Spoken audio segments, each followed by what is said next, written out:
came time to do the pre-sequel, we were trying to look for characters that could show up and do really cool stuff, but also had a context existing beforehand. So what we did was we looked at the characters who were actually around Handsome Jack at the time and said, are any of these characters that we'd like to turn into something? Are any of these characters worth exploring? And so what we landed on, we got Nisha, the Lawbringer, we've got Athena, we've got Wilhelm, and of course, Claptrap. There's 2 female characters, there's 1 male character, and there's a robot. It's about reflecting people as they are in the world as we are, and our fans and people as they are, right?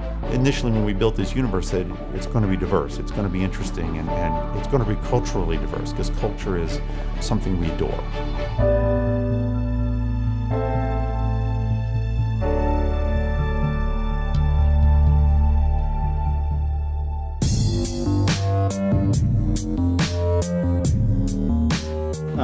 I got some feedback from Zach on the Sugar Wraths and how we're going to have the Wrathids attack the player, so I'm going to try out a couple of suggestions that he made, including giving them a lightning tether. It could be funny, so I'm going to try it.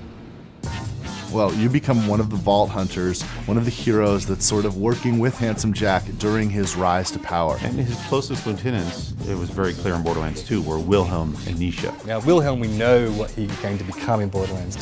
Something that's really unique about him is you're actually visually changing him. You're unlocking robotic arms, robotic legs. In the pre-sequel, he starts out fully human, and as you build out his skill tree, he slowly becomes more cybernetic. And also he has his 2 support drones, which is his special ability. One of them will go out and attack, and then the other one will actually hang behind and recharge Wilhelm's shields. He's just cool, man. You feel like I'm just cool.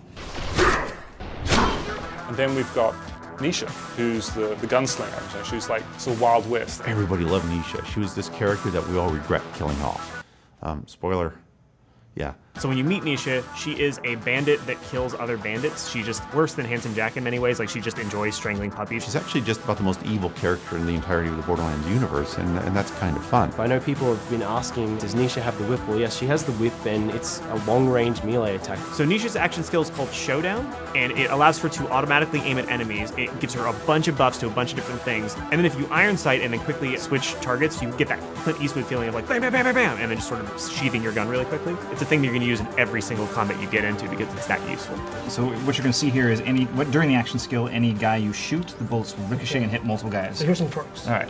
So there's more guys here. So can I reset my action skill really fast? Do you have it? Oh, actually, it's going pretty quick. All right, do it. Okay, that is cool. Okay, I see the ricochet going on. Mm-hmm. Oh, that is cool. That Torque Queen did not survive that at all.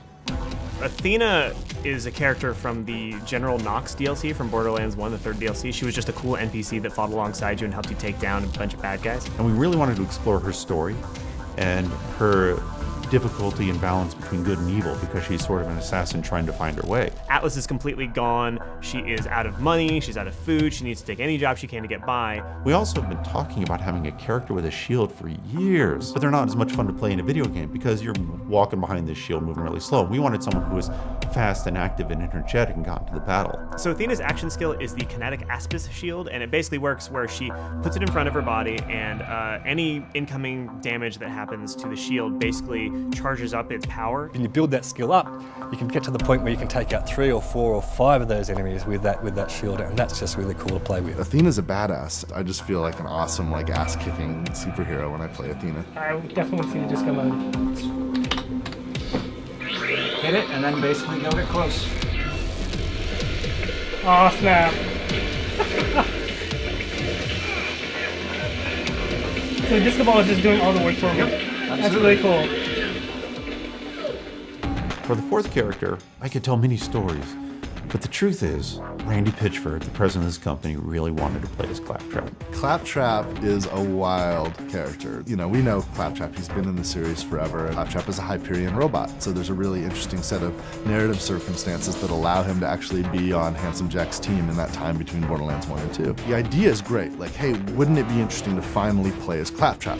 But what does that actually mean? Claptrap's a little bit incompetent, he's a little bit of unpredictable. And he's kind of an idiot, lovable idiot, but he's kind of an idiot. I think Hyperion actually labeled it as malware at some point.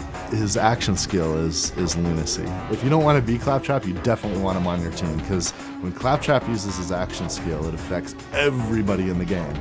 And oftentimes for good, but sometimes just weird stuff happens. and just goofball stuff, and the whole gameplay changes. People are kind of telling the story of their experience of playing it as Claptrap, and everyone's going to have a completely different story to tell. Oh, yeah, baby, come on!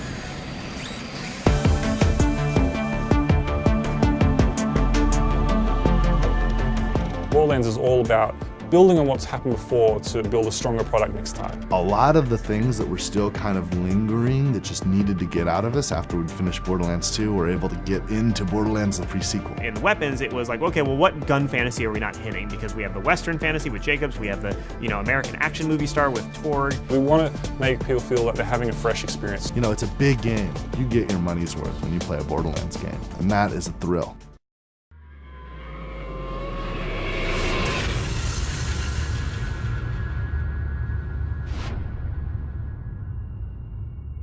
You coming?